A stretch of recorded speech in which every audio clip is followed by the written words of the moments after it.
now 12 o'clock and people are really starting to file in. Everybody, do not adjust your sets. I am not Jack Lee, as you have probably already figured out. But we are filling in for him today, and it's one of our special Mike and Renee have the coolest jobs in the world webinars. So they're going to take us through a lot of what they've been seeing, not just for trend spotting, but for just kind of the rest of general keeping tabs on the industry. So this will be a fun one today. As usual, when you guys are signing in and saying hello, let us know where you're signing in from and what you are having for lunch while you watch us. And while we're letting the rest of our friends kind of join, we can get started here. There are a couple things that, of course, we just really couldn't avoid. A lot of stuff has caught our eye, and it's about to happen, everybody. We are about to see true $10 per gallon gasoline out in the wild. I don't know who found this story. It wasn't me, but this I think is from a couple of days ago, that in Mendocino, California, which is where we've been seeing kind of the highest prices, it is very, very close to being $10 a gallon. And Mike and Renee, are you guys filling up your gas tank lately? Oh, I did last week, yeah, and I've never put that much into my car. Yeah, absolutely. Yeah, it was $95 to fill it up. Oh my gosh. Yeah, and the day that it hits over $100 a tank, I'm going to be really upset. Yeah. I've been surprised that I think I saw some here in Chicago that was close to $7. Mm-hmm. And then seeing this $10, oh my goodness, it's ridiculous. Well, the hard part is that I really feel like they rose like $1 a gallon overnight. We keep track of it pretty closely, and one day I think it went from $4.85 to $5.85. Yeah, right, all of a sudden it went up $1. I was like, what? I was still adjusting to $5, and now it's $6, $7. What? I know, it's the worst. When I landed yesterday back in Chicago, and I apologize, I'm losing my voice, but I took a COVID test. I don't have COVID. When I landed at O'Hare yesterday, my Uber driver actually stopped on the side of the road and told me to take a picture of the price of gas in Chicago, because he thought I was visiting and that I would want a picture of how high it is. That's funny. Well, on happier news, there's this other story here about Paxlovid mouth. And we were sort of, again, I think Jack found this story. We didn't really know what it was, but so I read the story, and it's all explained by the headline and the subhead. So Paxlovid mouth is basically just a very, very bitter, somewhat metallic aftertaste when you take this prescription medicine. It doesn't last very long. And obviously, I'm sure it's preferable to being intubated. So yeah, seriously, I think that we can certainly live with it. But it's just one of those things where Paxlovid is a combination of two medicines. They're both really, really bitter, and then one of them is supposed to make the other one last longer and be absorbed over a longer period of time in your body. So gets into the salivary glands. It's really just a side effect that means that it's working. So. If anybody here has any experience with that, I think we'd like to hear about it in the comments. But part of me is like, well, I guess it's better that we are talking about this and not the horrific numbers that are kind of rising. Yeah. So. I mean, somebody in the chat said, Matt, I think said that he took this and that it cut the length of his COVID symptoms by 3 to 4 days. So yeah, I wonder how pronounced it. I mean, did the article say how pronounced the metallic taste is? Like, does it overpower everything you eat? Or I don't know. I mean, from what I read, this is happening in like about 6% of cases. It was like 1% of the placebo group and 6% in the trial group that actually got it. So, again, hopefully these are just some edge cases, and hopefully this is the biggest problem we have going forward for a while with COVID anyway. Yeah, because I guess the alternative was people weren't lost their taste buds and couldn't taste stuff. So yeah, would you rather not have any taste or the bitter taste? I taste metal, yeah. Really, no taste is a little better for me. Yeah, Matt just said that very pronounced metallic taste, had to eat gum and use mouthwash a lot. I hadn't heard of this. Jack finds all kinds of weird COVID things. Yeah, Jack has time to find all this stuff and then also do our jobs better than we can. But I will do my best Jack impression here by doing our normal spiel of, again, we definitely want you guys to participate. We'd love to hear from you guys, your thoughts on all this stuff. I don't think we have any poll questions today. So to really stay engaged, we'd like you to be commenting and just make sure that you have your settings to all panelists and attendees so that everybody in the community here can see and keep abreast of what we're all thinking here. I think that there has been a lot that we've published recently that we'd love to tell you guys more about. This is all through our giant Report Pro library. And if you have access to this and do subscribe to some of our content, hopefully you've seen this. And if not, ask us about it. Ask us, about ways to get some trial access or to get this going. But there are some really, really great, very recent additions to the library. We've got 2 keynote reports that we're going to point out today. One of them is our limited time offers keynote. It really, I think, is important. It goes to what Datassential is all about, which is that you need to keep innovating, even in the face of a lot of challenges right now. Not necessarily COVID closures, but what we're dealing with in terms of supply chain, inflation, labor. These are all kind of follow-on effects of those 2 years that we've had. But that doesn't mean that anything's less important right now with menu innovation and LTOs. So we definitely want you guys to take a look at that deep dive. And then this is one that I haven't had a chance to look at yet from Trend Spotting, but guys, can you tell us more about this latest issue? Yeah, absolutely. So this is an issue that our colleague Jacqueline put together.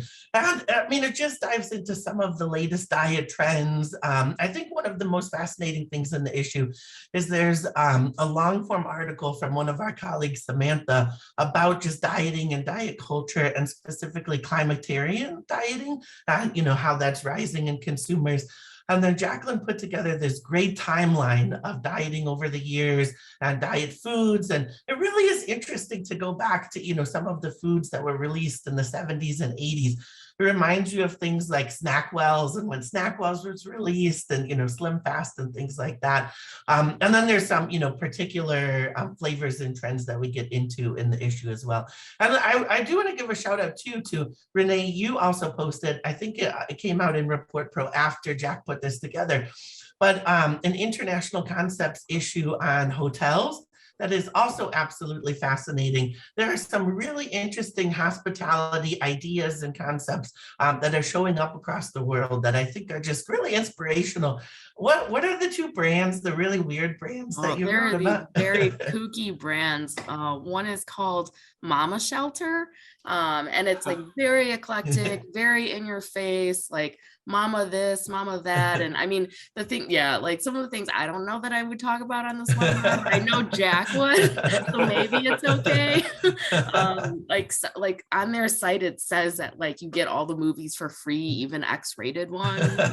Like that's the type of brand that is. And then there's also this place called Joe and Joe, J-O and the ampersand J-O-E, Joe and Joe. And I said that they must be like mama's kids because they were equally as crazy. And all their photos of people at the hotels have people with those big like animal heads on. It's just very, very odd. But really? definitely attention getting for sure. And then creative. As Mike said, there's a really cool list of, I compiled awesome hospitality ideas from hotels around the world. So just kind of a cool thing to see, especially as travel is kicking up now with summer in full force. Absolutely. Yeah. And the conference season for the hospitality industry is in full force too. My whole LinkedIn feed is a lot of hotel industry folks, and they are just as excited as we are to be getting back out there. A little bit of the more staid content that we have on offer is this is our update to the B&I keynote. This has obviously been a really huge topic of interest for a lot of folks that work with us. Kind of wondering how to sell into a segment that really took it hardest. A lot of the effects of COVID that were pretty severe during the height of the pandemic and are going to be lingering, I think, for a while now, given the questions around returning to the office. is going to be that B&I segment. So it's a great time to look at this report. A lot of insight with just not only consumers, but also operators of these sorts of accounts as well. So that's just a reminder that we are releasing new content, several pieces every week to Report Pro. So we hope that everybody has a chance to look at that here before we get into kind of the same approach on this webinar of just getting a lot of content from around the industry ready for you. But first, one thing that Jack wanted me to apprise everybody of before that is, first we have this slide, which I think justifies our subscription to Adobe stock images, because this is pretty great. But you're looking at sort of the three-headed monster that I don't need to tell you guys we've been dealing with for probably 12 months or more right now. Again, these follow-on effects of what the pandemic has sort of done to the industry, and we're in hopefully a transitory phase right now, but things are going to keep changing around these areas of supply chain disruption, runaway inflation, a labor shortage, and sort of a great reshuffle going on right now. And what that's creating, we think it's creating a moment in time in the industry similar to the beginning stages of the COVID pandemic, where there's a lot of fear, uncertainty, and doubt over just what everything kind of means for the operating environment. We don't know all of the ways that operators have had to adjust and how they're planning to adjust further. And so, at this moment in time, we think it's similar to the beginning of the pandemic. And so we wanted to do a similar approach to what we did to, sort of support the industry together, all as one giant team. So back in, I think the first meetings were in May of 2020 for the first one table study. And that was where, Datassential wants to hear from, everybody that joins us for these webinars and either works with us as clients or, comes to see us at industry events, where we're hoping to get the whole community of food service together to find out more of what we need to know. And so we're going to recreate a study of this size again with it's a one table 2.0 study. And so what is different about this time is that this is going to be a study mostly for the manufacturer and supplier community to understand food service operators right now. We're not planning a big consumer study to go with this time, but there's a lot to get into just from the operator perspective of, how hard it is to stay open, innovate on the menu, adjust to the ways that consumers are changing. And so we are going to get together this big operator study. It is completely complimentary and free for the industry, where all that we're really asking from our industry partners is just to help us, design the survey to fit everybody's needs, to help us think of questions that we maybe are overlooking, and to help us prioritize what would help everybody here on this call better, sell into different segments of the industry that are kind of in different stages of recovery and adjustment. So just like last time, we're hoping that everybody joins us for this one table project. We've already had one initial call just to kind of go over the goals, which I kind of summarized for you right now. But there is another call tomorrow to look over the first initial draft of this giant operator survey. So if you'd like to participate, we'd love to have you. Just reach out to your Datassential representative that you work with, and that person can share with you the Zoom link, the calendar invite for all of us to keep involved. In a week after that, we'll sort of finalize that survey draft, and then we'll get it into the field and turned around, written and produced as soon as we can in July, once we have all the data back. So, very, very big, very big project, but we hope that you guys all join us. And again, this is free to the industry. We just ask that you kind of help us and participate with us. And so with that, I'm going to turn things over to Mike and Renee now. Guys, this is your show, and again, this always makes me jealous of what you guys get to do at the company. So I'll let you take it away, and I'll just advance slides. Yeah, sure. So yeah, we're just gonna start off with a few piggybacking on the LTOs, a few summer LTOs. This is the new frosted cloudberry lemonade from Chick-fil-A, and it has subtle cloudberry and cherry blossom flavors, which they released in April, I think last year. They had their first cloudberry beverage, and I guess that was really a big hit. So and for you guys that don't know, the cloudberries are like little like raspberries. They're kind of more golden colored though. So kind of a whimsical name. I like that. Yeah. Do you guys know, are they kind of native to the Southeast like a peach is that, you know, Chick-fil-A does a lot with? I think so. I think they are maybe more regional. Do you know, Mike? Cloudberry. I mean, I always associated cloudberries with like Scandinavian and Nordic countries, but yeah, I mean, maybe you could get them down there. Sure. I think the last time I had them was at IKEA. Yeah. Oh, there you go. But it is such an interesting flavor. I mean, it's a flavor. I think we had included it in our future of drink report last year, as you know, an option to put in alcoholic beverages. So I think that this has to be one of the first major national chains to include it on the menu.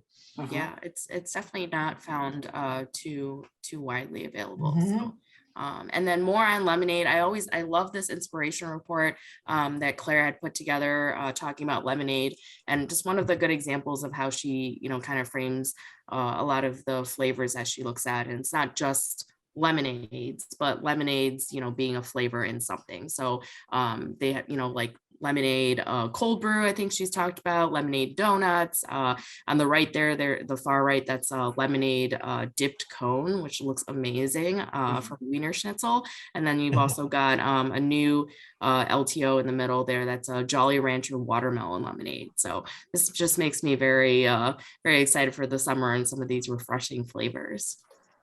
I always say too, just to jump in really quick, I always say too, when you look in scores at the non-alcoholic beverages that score really well with consumers, it's something like 3 of the top 5 are all lemonades. Consumers just absolutely love lemonades, and particularly kind of compound flavors in lemonades, like strawberry lemonade and raspberry lemonade. Yeah, so much watermelon lemonade. Yeah, for sure. This looks amazing. This is a new frosty flavor strawberry, another big summer flavor, obviously. So for the first time in 50 years that that Wendy's has done a new flavor for Frosties. So this strawberry one looks amazing. I've wanted to try some of their other new stuff. They've had like a frosty like cold brew float before that I've seen. That looks delicious. I could think of a ton of flavors I would love in a Frosty. Right? It is crazy that they've only stuck with the 2. But yeah. When does dipping fries in a strawberry Frosty still sound as good? It does. I feel like that, so, like, yeah. right? I would. Like, even sweeter, salty combination. Yeah. I think they even talked about that in an article that I read. They're like, don't worry, you can still dip your fries in there. So. All right. Well, speaking of a sweet and salty combination and something kind of out of left field. Yeah, so after the mac and cheese ice cream that Van Leeuwen, I think I'm saying that right, put out, they are now doing a I can't say that. Grey Poupon? I don't know. Dijon. I'm not a big mustard fan, so I don't think I would do this one. But it's a Dijon mustard and salted pretzel ice cream, limited edition. So again, that sweet and savory honey Dijon swirl. They also came out with honey cornbread with strawberry jam and s'mores as well. I would try this. No, I love mustard. If anybody has been to the Mustard Museum in Wisconsin, it is absolutely worth it. It's one of our great food museums in this country. And then we've got some retail examples here. Oh yeah, so just a few, interesting things that we saw at retail, including retail products. I thought this was interesting that Albert says that they're going to start launching product ratings online across, I believe it's 11 of their various banners, including Jewel Osco here in Chicago. And so, I mean, it's what you imagine when you go to the Albertsons website or the Jewel website, the Shaw's website, you'll see ratings under each product that they carry. You can submit ratings, and it's across the wide range of them. So it's even things like fruits and vegetables. It's all powered by Power Reviews, and they've specifically found that younger consumers really rely on ratings and really love them. I think it's something we're going to see far more in the future. We already see, Amazon Fresh includes the star ratings right there on the digital tags at their grocery stores. I mean, sometimes, I don't know if you've ever gone into a store and you want to know if something is worthwhile, and you pull out your phone and you look up the rating, maybe on Amazon or something for it. I mean, there's just kind of, cuts out that middleman. So I think we're going to see this across a lot more grocery stores in the future. Yeah, and I would think it has to be important for like SEO and search results and things like that. I mean, there's so much data that you can put out there and get through a platform. Absolutely, yeah. Well, when you consider too, I mean, you could, I don't know if you can put ratings on Instacart for things already, but already when you order from third-party delivery services, you can rate each individual meal. So as we do more delivery, and then it just becomes kind of par for the course after the fact, you rate all those individual things that you liked. I think we'll start to see it a little bit more too. This was an interesting product. So I didn't get to the Sweets and Snacks Expo because I was exhausted from the National Restaurant Association show weekend. But I had a few friends and colleagues who went, and they sent some of their favorite things.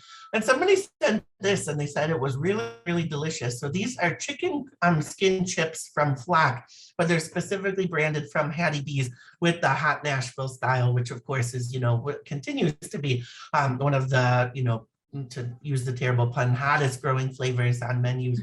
And I think the interesting, we've written about, chicken skins quite a few times. I believe, Renee, I mean, when we did the profile on chicken skins in TrendWatch, that's already has to be 4 or 5 years ago at this point. Yeah.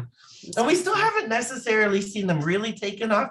We've seen a few operators across the country say that, they've become really popular with, their consumer base. And when you consider, if you go into our flavor database, only 31% of consumers have tried chicken skins or fried chicken skins, but twice that have tried, pork rinds or chicharrones. So when you consider that, consumers actually eat chicken far more than they eat pork, there probably really is a pathway for fried chicken skins to grow even more in the future. Especially in a flavor like that. Absolutely, yeah. That looks delicious. Yeah. I think the fear is, with avian flu right now, I guess, it might be tough to get some of those chicken skins. So this was also from the Sweets and Snacks Expo. This was a brand, one of the few brands that I've seen that said, we are designed specifically to make you go viral on social media. So they have a number of these food-driven board games that you're supposed to play on, TikTok or Instagram videos. And it's things like, so this is one where you actually eat ants as you play the game. They have another one where you eat crickets and worms. There's one with scorpions. They have one that's basically like Russian roulette, but you eat, really spicy peppers. And they specifically say you should play this game while you're on social media and that you'll, hopefully go viral because of it. And I think you can't imagine this type of thing, all of a sudden showing up across TikTok, people in the comments being like, where'd you order that? Where'd you get this game? So just kind of an interesting thing from the Sweets and Snacks Expo. That is they all sound like Russian roulette. Yeah. Oh yeah, this was something that I saw that I think Mike, you might have shared this, but I love the design of this too. So these are walking tamales. So they actually describe it as a bar, which is kind of interesting. But it's ready to eat, shelf stable tamales that you can just eat right from the package. I feel like it would probably be better to heat them up, but this is just one of those things too that just kind of talks to more ready to eat. Eggo's having those new waffles that you don't have to do anything to. These are nice too because they come in both like the more traditional savory flavors and then also like the peanut butter and the strawberry coconut. So yeah. This, I think somebody shared this on our office Slack channel, and Jack had said something like, I don't know that this is what we meant when we talked about, health and beauty and food all colliding. But this is a Velveeta Pinkies Out nail polish. We've seen a lot of this sort of stuff. Wasn't there like a mashed potato or a KFC? I feel like something That does sound right. nail polish, but this is a Velveeta one from Nails Inc. So we've got that little like iconic cheese splatter on there. And then this I just saw today. So this, have you seen this, Mark? I know you're probably into handbags, right? Pasta handbags. You do have a daughter, I know. So, but apparently, this artist Nick Bentel last year had come out with a shout out to Barilla. I think I saw Alexei on here.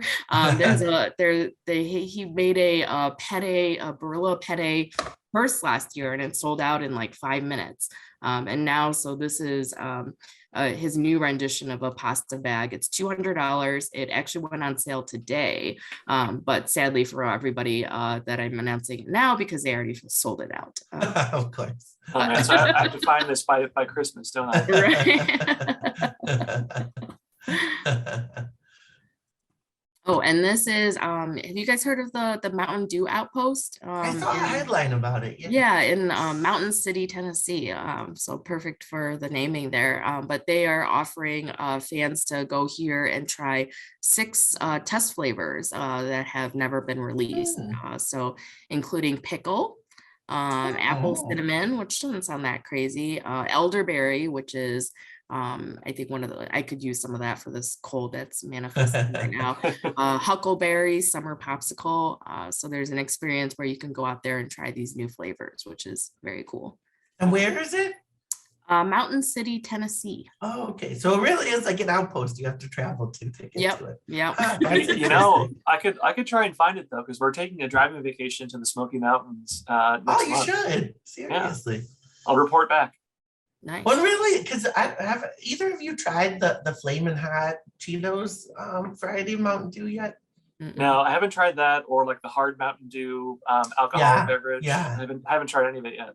I haven't tried it either, but I mean, like when you consider that, I don't know, pickle flavored Mountain Dew doesn't seem as crazy. Right.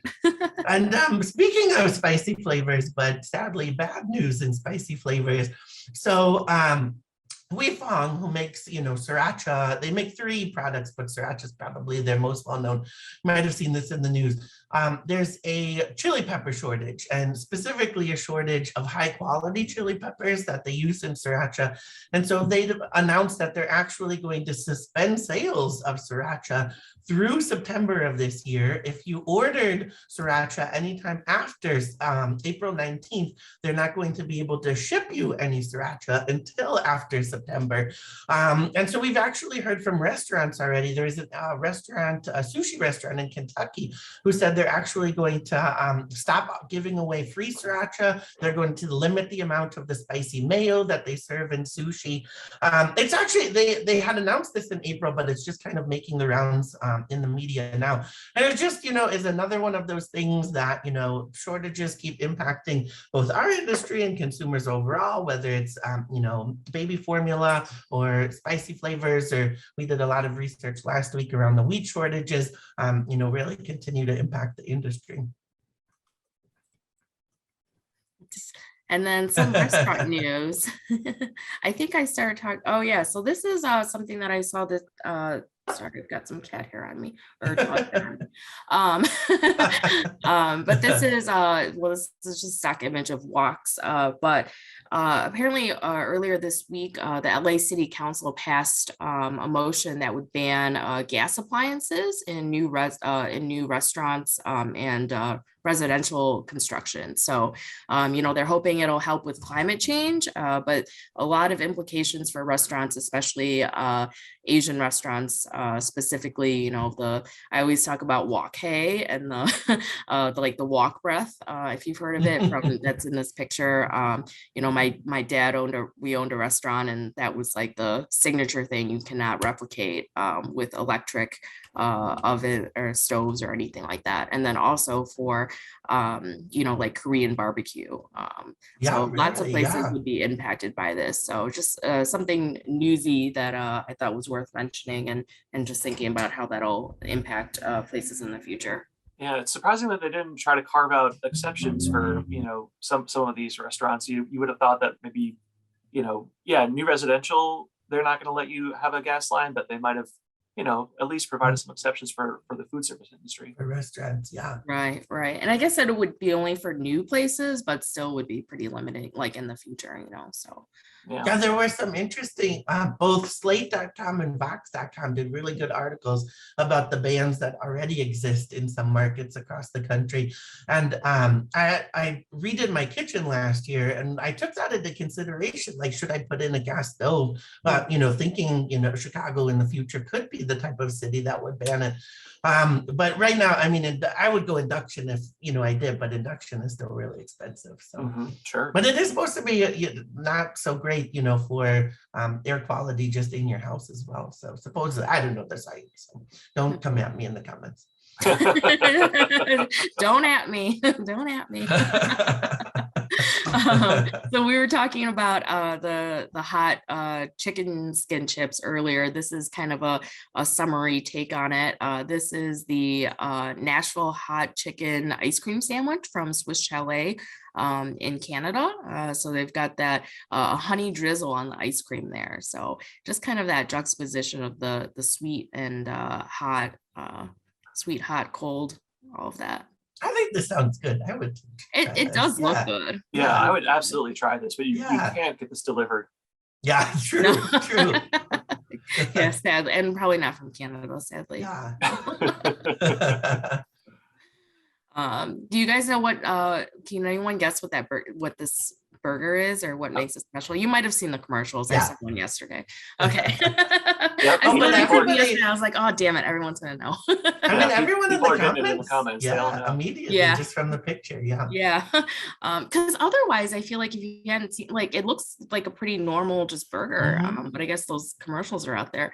So this is the first time that Arbys is putting a burger on its menu, and it's not just any burger. This is a Wagyu beef burger.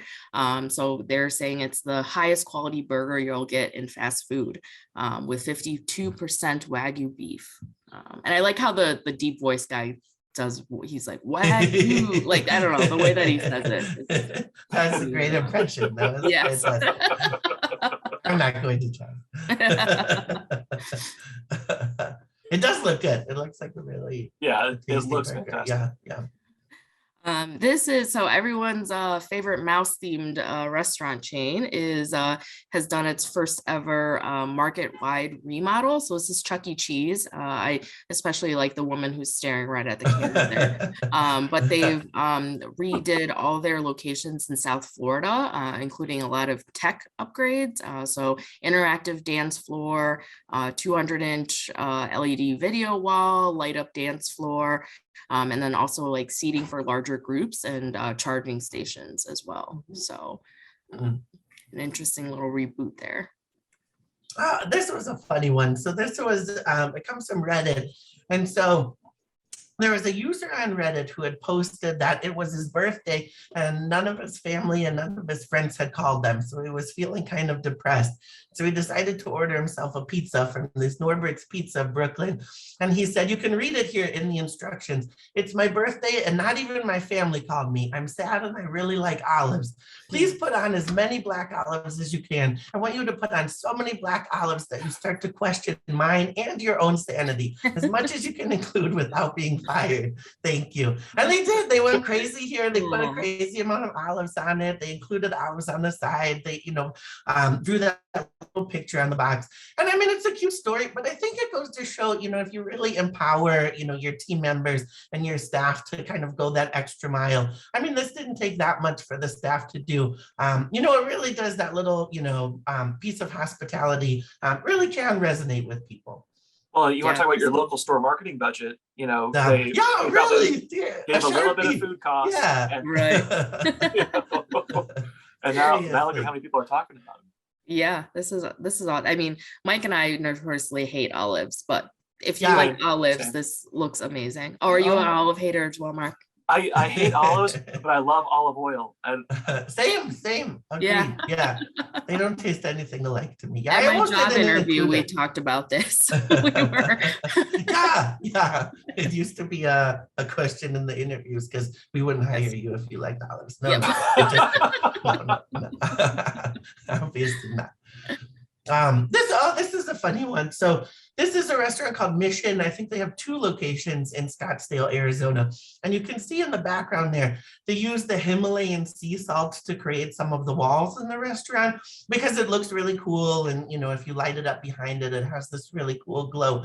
But then, probably because they were drunk, some of the customers, after they would take a sip of tequila, instead of doing, the salt bump or something like that, they would just lick the wall behind them. And it kind of turned into a thing. And now all these customers are licking the walls at this restaurant. And the restaurant has fully supported it. It's kind of made them go viral.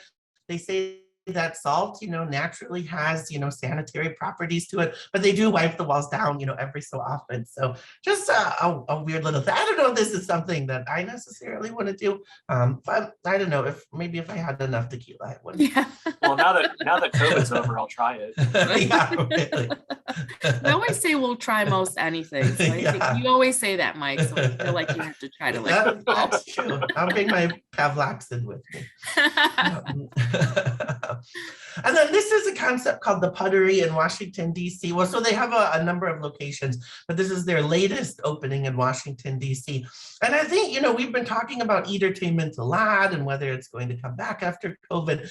And the really the concept that seems to be doing well is all of these kind of miniature golf themed entertainment places. There's one just in the suburbs of Chicago called Putt Shack that just opened. We've seen quite a few openings across the country and they do seem to be doing well. So the Pottery, this is their latest opening. They have 3 different courses, 9-hole courses that you could play there. They're all themed very differently. So the one you see here is kind of a surreal theme where everything feels like it, has these kind of optical illusions. There's another that's themed around art and they have giant Andy Warhol soup cans. And then the third one is called the Conservatory and it has plants and cactuses and stuff. But like, any entertainment opening these days, the food is, very high quality. I think they have sous vide pork belly and ahi tuna with togarashi chips. And then interestingly, they also have cocktails for each of the themes. So they have themed cocktail menus that go with each of the courses that are at the place.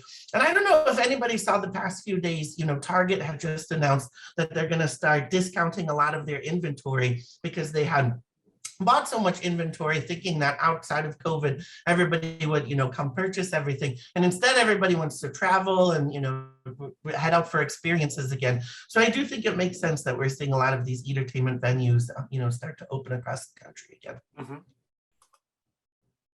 Oh yeah, so I saw this the other day. This was crazy that apparently in Australia there's a lettuce shortage. So I know Mike, you know this, but Mark, what do you think, or people in the comments, how much do you think a head of lettuce costs in Australia currently? Apparently there's been some floods that have destroyed a lot of crops. Well, it's only a head of lettuce, Renee. What could it cost? $10? It's like over $7 US. So actually KFC has had to, that's great, like $7 for one head of lettuce. But so KFC has had to kind of, a lot of places are dealing with shortages of a lot of kinds of things. So they're actually using a mix of lettuce and cabbage in a lot of their sandwiches. And it's not the first time that they've had to swap things in for other shortages as well. But I love cabbage too. I think we should use more cabbage in menu items. Yeah, that's true. Nice and crunchy. So this is Rita the robot. Just so we're actually segueing into some of the crazy tech stuff that Mike has found. This is at Chili's, and for the better part of 2 years, I guess they've been testing Rita the robot. And so it can do, I think it has 4 different functions. It can host, act as kind of the hostess coming in. It can bus tables, carry dishes out to people, and then also helps to like sing the birthday song and bring like ice cream to people. So I thought that was funny. And then a few of the issues they've had, though, I think is kind of what we've also been seeing with these kind of like roving robots is that, like if a chair gets pulled out or there's like children, running around and whatnot, I think it really has to adjust. And then I guess like a lot of times, like, well, not a lot of times, I guess less than 1% of the time, it was funny. They said that it was like just acted like it was lost in space and just kind of like didn't, I don't know, sometimes, it's busy, even human servers, you're like, I don't know what to do, so it's just kind of lost, and the employee has to go kind of like recenter it and reorganize it. So interesting there. If you have wait staff and you tell your wait staff that the robot will sing happy birthday for them, and they're against robots, all of a sudden they'll be for robots. Right. I was when I was waiting tables in college, I could never get anybody to like go sing happy birthday. Yeah, they would like run food before they would sing. Although a robot did slam into me at the National Restaurant Association show. Did it say sorry or anything? No, nothing. It didn't say excuse me, pardon me, sir. Rude. No. So rude. Oh. So yeah, what else is going on in tech, Mike? Transitioning to some more tech stuff. And actually, speaking of some tech at the National Restaurant Association show, so you might have seen this at the show. This is a company called Radiant, and they do a number of things. They do, menu technologies, but they had unveiled this personalized menu technology that actually has cameras that can read your gender, it can read your mood, it can read pretty much, like a whole variety of things, your attention level, your age, and they can actually personalize the menu based on all of those things. So there are some news headlines that said that Wahlburgers, which already uses Radiant in other capacities, was going to start launching this across the country. It's still kind of unclear if they're launching this particular technology, but we've talked about this a few times. I remember years ago, we wrote a report on a C-store brand in the UK that was doing something similar to this.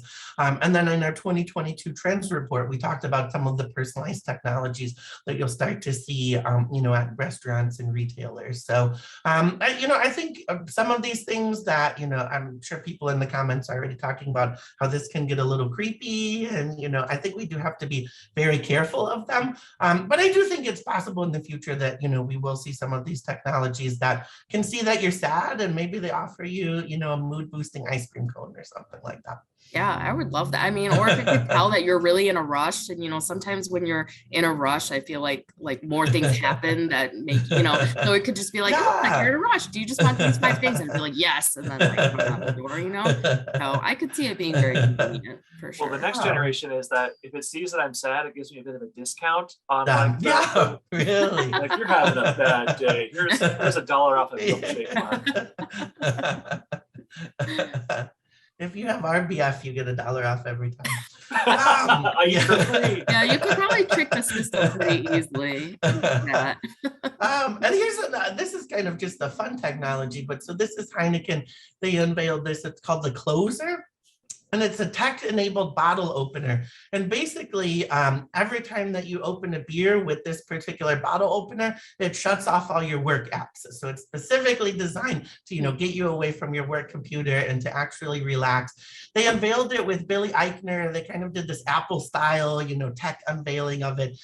They are running a contest to get it, so there's a very limited number of them. And they did say, they owned up to it. This is just kind of a fun thing. But they did say, it's a social provocation. Sure, it's a little bit ridiculous, but it just reinforces that fact that we all have the power to log off and, hang out with friends and family again.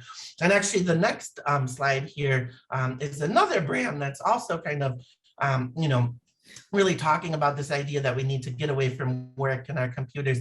This one is even more outlandish. So this is Iceland's tourism campaign. And their idea is that, you should travel again, and we understand how hard it is to get away from work and your email. And so you can out-horse your email now. You can actually, there are 3 horses in Iceland.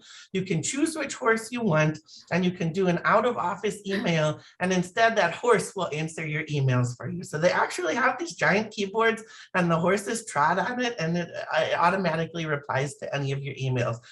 They are nonsensical. So, when you look at the emails they're sending, it's just a, a random string of letters and characters. But it is a fun way, another, fun way of a brand just kind of talking about the fact that we do need to unwind sometimes. We do need to take, those moments for self-care. We do need to get away from our work computer sometimes. Well, for all we know, those could be like New York lyrics or Sigur Rós lyrics. That would be amazing. You just imagine the people who are getting your emails and they're like, okay, well, there must be a cat at this house. And then this was just an interesting piece of news that I think has implications for the larger industry, and also goes to show, how technologies kind of sneak up on you, and then all of a sudden they start to become, kind of the default, which is that Bloomberg Energy Finance actually crunched the numbers, and they found that 2017 was the year that non-plug-in internal combustion powered vehicles actually peaked. So they've been in decline ever since then. Electric, either hybrid or fully plug-in models have been rising since then. And so they were saying that, in China and Europe, these are expected at some point in the future. I believe they were saying by either 2025 or 2035, they are going to be the majority of sales in those countries. And the thing that they found really interesting was that it's organic sales that are really driving a lot of these. It's consumers wanting them. It's not necessarily governments using credits and things like that to, really encourage people to buy them. And in the US, I think the auto industry has really pivoted enough and really started to create some of these electric vehicles that US consumers want a little bit more. So now we see more of the, pickup trucks, we see, the Rivians and things like that. The other thing about the US that's a little bit different from some of the markets where you see these growing so fast, like China and Europe, is that, we do have an infrastructure that we could put in place in our homes to charge vehicles that wouldn't necessarily be the case overseas. So I think this, it's just one of those technologies that slowly but surely, there's going to be a point in 10, 20 years where, all the vehicles that we're talking about are just electric vehicles on the roads. I'm wondering how soon there's like a real market for used electric vehicles. Yeah, absolutely. Because I feel like that's kind of not caught up yet. No, not at all. Yeah. And then kind of in similar news, I think a lot of people saw this last year when they first announced it, but actually everybody's favorite, demented cajillionaire, Elon Musk, he, actually submitted paperwork to the California government to open a 24-hour charging restaurant in Hollywood, California. And the idea is it's a 2-story restaurant. It kind of mimics some of those old school drive-ins of the past. On the lower level, people will come up to your door and they'll bring you food. There's an outdoor bar, and there's actually 2 theater screens at the location as well. And the theater screens are specifically going to play 30-minute movies, because that's what a fast charge in a Tesla would be. So when you think about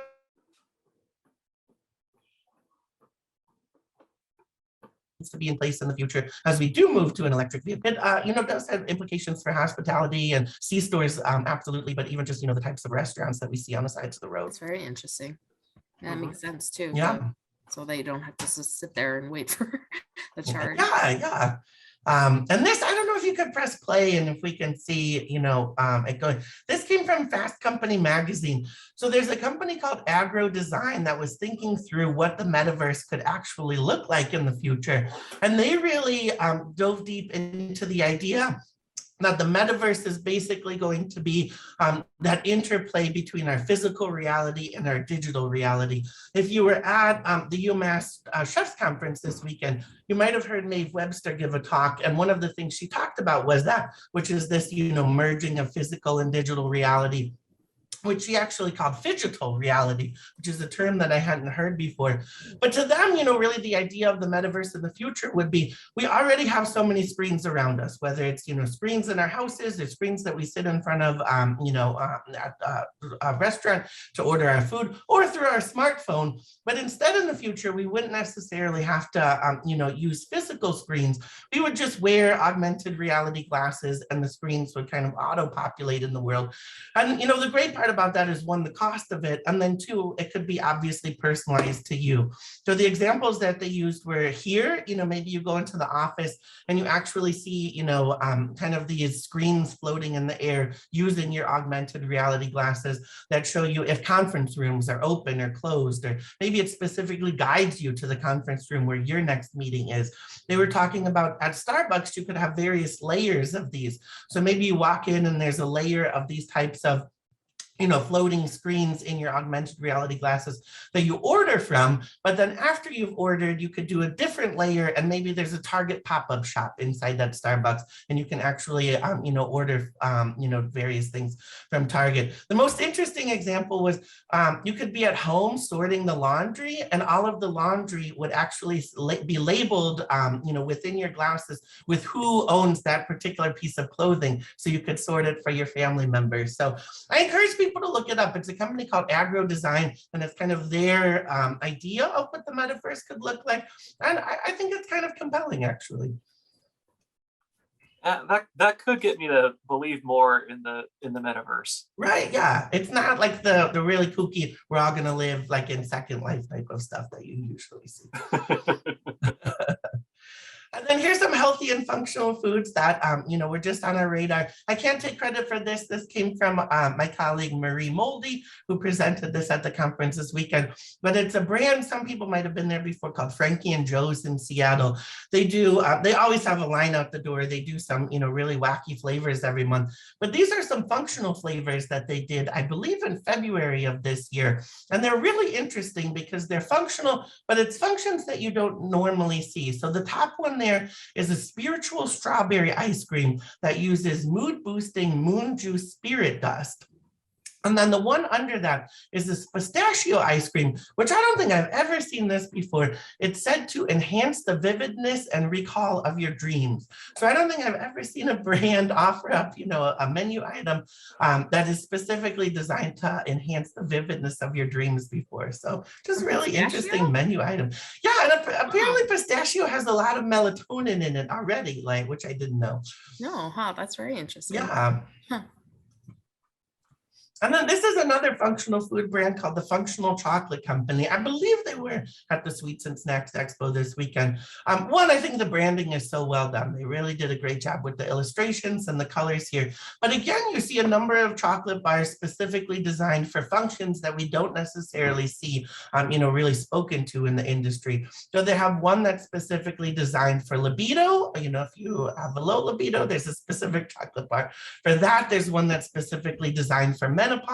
You can see the one here, which we're seeing a lot more, brands really speak to, which is anxiety, but just a really interesting manufacturer out there doing some cool stuff around functional foods.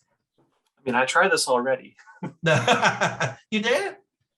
Well, no, I try to lighten my anxiety by eating chocolate. Oh, by eating chocolate? Absolutely. Yeah, I know.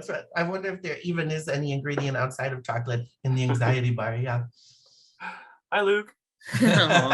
Yeah, if you've seen any of these webinars with me on it, it can't be a webinar with me without a picture of Luke at least. But so yeah, just some fun stuff to wrap things up. So this is so in what is it, Westmont? There's I think it was Westmont in a suburb of Chicago. They just broke the world record for largest fruit or vegetable display. So this was I think it was 70,000 pounds of bananas, which is bananas. Just bananas. What a dream. Looks fantastic. Right? This was in the news a lot in the past week, but I think this is a story that we've been hearing a lot about in general, which is that Europe just launched the largest trial of a 4-day work week. So it's 70 companies across a wide variety of industries. It's 3,300 people. And the model is what they're calling a 180-100 model. So you make 100% of your pay, you work 80% of the hours that you would normally work, and then you maintain 100% of your output. And so it's a test. They've already tested the 4-day work week in Iceland. There's a few brands in the US that have been doing it. I know Spain and Scotland are, set to launch further tests in the future. And again, this really has implications for our industry, similar implications to, the things that we talked about when we weren't necessarily going into the office during COVID. Oh, and this is a weird, funny one. So this was was one of my favorite headlines from the past week, which was salmon chaos. And so this came out of Taiwan. And so there's a brand called Taiwan Sushiro in the country. And they said that anybody who had the Chinese characters for salmon in their name could get free all-you-can-eat sushi.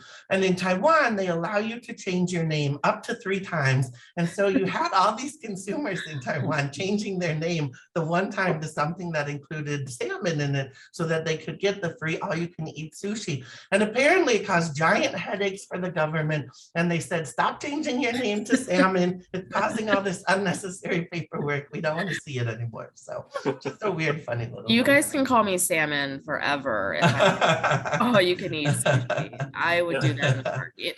You don't even have to change it back. It's fine. Yeah, my friends back home call me that. So This was in the New York Times, I think it was this week or late last week, but about how caviar bumps, for lack of a better term, are trending on menus, particularly in New York.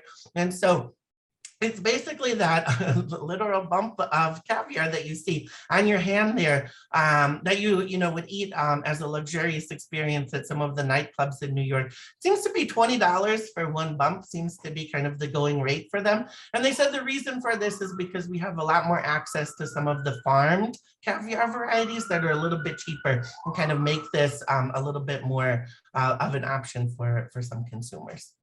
that person's got the long thumbnail for it too. Yeah, gosh, seriously. That's a good picture. There's like a little smiley face. This was so interesting. I hadn't heard of this, and I feel like people might have seen this in the news. But I think this originally came from Reddit, where somebody said that, I think they were studying in Sweden, and they found out in the country that it's not necessarily the custom for, somebody's parents or somebody to feed you if you visit their house. And so they actually visited a friend's house in Sweden. And when it was time for the family to eat dinner, they all went into the kitchen and ate dinner, and they sat by themselves in the living room and waited for them to finish eating dinner. And it started this whole conversation about which countries, do feed you if you visit their house, and which countries that's not necessarily the custom in, which is just really interesting. You can see a map here that they actually put together that really shows some of the countries where that's the case. The discourse around this was pretty fun and wild. Oh my gosh, seriously. But it was nowhere near as close to like the broken internet brain discourse of this. I mean, like, who knew there was going to be so much news about not feeding people this week? But yeah, so we got a lot of news from Reddit this week. They should get a little kickback from any reports that we saw. But so this was a couple they posted on Reddit on a board called Am I the Asshole, where people just kind of vote whether you are the asshole or not. And they said they were having a wedding at Disney World, and their parents were paying for it, but actually the budget to have food at the wedding was the exact same amount of money that it would cost to have Mickey and Minnie at your wedding. And so they opted to have Mickey and Minnie at the wedding instead of feeding the guests. They said that there was food at the wedding for guests, they just had to purchase it themselves from the park. And it started a whole thing on the internet, whether this was okay, about hospitality, about feeding people, about wedding culture getting out of control. There's a really interesting discourse that you saw happen over the past week. Well, I must have a different Twitter feed than you, because mine was all about like Disney adults and like that subculture that I know about. Yeah, I think if you're a Disney adult, like you probably agreed with them, and if you're not, you probably said, I wish I had gotten a meal when I visited this wedding. I'd be interested to hear in the comments if people think that they were the, for lack of a better term, a-hole or not. Yeah, I'm seeing in the comments that yeah. So. I mean, unless Mickey and Minnie are gonna feed you, or And with 1 minute to go, I'll be really quick because this is just kind of a silly one. But they found out that our ancient ancestors in Australia have been eating omelets from prehistoric birds for far longer than we ever thought. So this is a bird, I need to pull it up here because it has a crazy name and a crazy nickname. So the bird, which is the one on the right there, is called Geniornis, which is a 2 meter tall, 200 kilo historic bird that died out roughly 50,000 years ago. But they did lay eggs, and they actually have found evidence that our prehistoric ancestors were not only eating those eggs, but they were also cooking those eggs. So that we've been eating omelets from prehistoric birds for far longer than we thought. Man. Well, guys, that is it for today's webinar. These are my favorite ones to do just because we went all over the internet, all over the industry, and it was a lot of fun. In 2 weeks, back at our normal scheduled time, we'll have another one of these.